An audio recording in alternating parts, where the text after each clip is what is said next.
How great in your mind a threat is China to the United States, and how would they have reacted if we defaulted on our debt?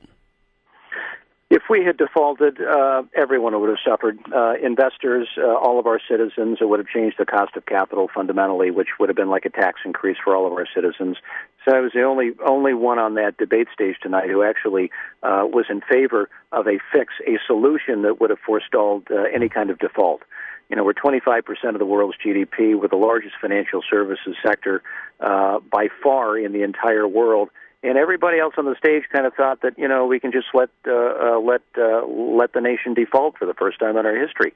I thought, you know, Speaker Boehner put forward some pretty good proposals, and that was, it's not perfect, but let's take some initial steps that cut deeper than we have to raise the debt ceiling, move us on toward a balanced budget amendment, a fundamental reform of entitlements, and ultimately competitive tax reform. It would have been very easy for you to go on the stage and say what everybody else said, which was, there's no way we're going to raise that debt ceiling. There's no way we're going to do it. But you had a reason there, and obviously, you know, you're laying it out right now saying this is what needed to be done, but in the back of your mind, with your relationship as ambassador to China for the United States, was that something that went through your head where you said, you know, the Chinese would also have a problem with this. The Chinese would also react in a very, very negative way that could impact America?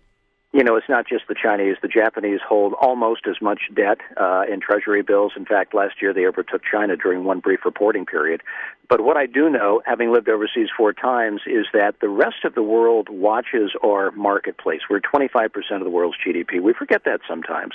We are the light that shines brightly throughout the world. We set the standards. We set the competitive atmosphere. We set the trends for the entire world. And when the United States talks about defaulting and not meeting our debt obligations, when we can always find a solution, it might not be perfect, but you put something together that gets you going, and you start cutting the way we're seriously going to need to over the next 5 to 10 years and dealing with entitlements. That's a grown-up and mature conversation. That's where the United States should be. People look to us for leadership and guidance and for standards that really do impact every single marketplace around the world.